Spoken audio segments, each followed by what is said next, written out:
ગણેશ ઉત્સવને હવે ગણતરીના કલાકો બાકી છે અને બજારમાં ગણેશજીની અવનવી મૂર્તિઓ આકર્ષણનું કેન્દ્ર બની. ત્યારે અમદાવાદમાં ગાયના છાણમાંથી તૈયાર કરાયેલી ઇકો ફ્રેન્ડલી ગણેશજીની મૂર્તિનું માર્કેટ ખૂબ અત્યારે ધૂમ મચાવી રહ્યું છે. વેપારીઓ માટીના ગણેશ બાદ હવે ગાયના ગોબરની મૂર્તિ તૈયાર કરી રહ્યા છે. ગાયના ગોબરમાંથી તૈયાર કરાયેલી મૂર્તિ પર્યાવરણના જતન માટે મહત્વનું હોવાનું મૂર્તિકાર માની રહ્યા છે.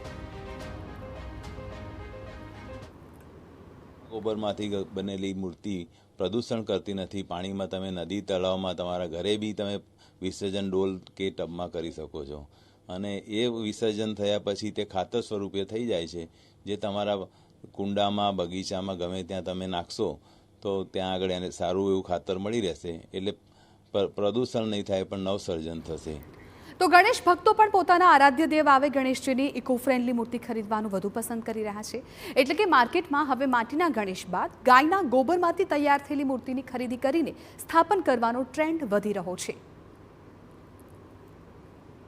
માટીની મૂર્તિ ખાસ લેવાનું કારણ એ જ છે કે પર્યાવરણ માટે સારું છે અને ઇકો ફ્રેન્ડલી અત્યારે એ જ સારી પડે, એટલે અમે દરેક વર્ષે માટીની જ મૂર્તિ લઈએ છીએ.